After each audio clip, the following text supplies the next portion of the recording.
حضرت عبداللہ ابن عمر رضی اللہ تعالیٰ عنہ بیمار ہو گئے، شدید علیل تھے، طبیعت مبارک میں کمزوری آ گئی، کچھ کھانے کو دل نہیں کرتا تھا، گھر والے بار بار کہتے کچھ کھا لیجئے کچھ کھا لیجئے، نہیں کھاتے تھے۔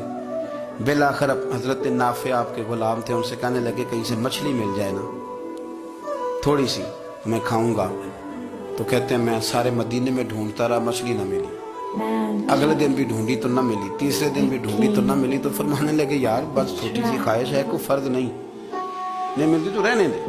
کہتے ہیں چوتھے دن مچھلی مل گئی، میں 1.5 دینار کی مچھلی لایا، لا کے حضرت عبداللہ ابن عمر رضی اللہ تعالیٰ عنہ کے سامنے جو مچھلی رکھی تو آپ نے لقمہ روٹی کا توڑا تھا، مچھلی کو لگانے لگے کہ دروازے پہ فقیر نے آ کے آواز دی کچھ کھانے کو دو۔ تو حضرت عبداللہ ابن عمر نے روک لیا اور ہنسے۔ کئی دفعہ دے ہم بھی دیتے ہیں پر ہمارا چہرہ دیکھنے والا ہوتا ہے، اتنے ہم غصے میں ہوتے ہیں، دے دیتے ہیں، لیکن جو چھلوٹیں ہوتی ہیں نا چہرے والی وہ گنی نہیں جاتی۔ ہنسے اور میں دیکھو میرا اللہ کتنا قریب ہے، وہ مجھے بچانا چاہتا، اٹھا بار دیا جا کے۔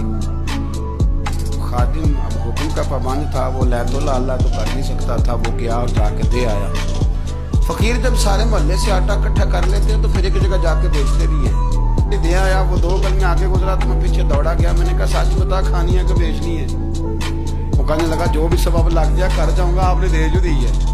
تو کہتے ہیں میں نے اسے کہا کہ یہ 1.5 دینار کی میں نے خریدی تھی، اگر تو 2 دینار کی مجھے بیچ دے تو آج کل مچھلی مدینے میں مل نہیں رہی، تو میں اپنے آقا کو دے دوں گا، وہ یہی کھائیں گے، بیمار ہے۔ تو کہنے لگا جی بسم اللہ، مجھے کیا اعتراض ہے، 2 دینار مل رہے ہیں، 1.5 کی مچھلی، اور 1.5 کی بھی کسی نے نہیں خریدنی تھی، اب تو پک گئی۔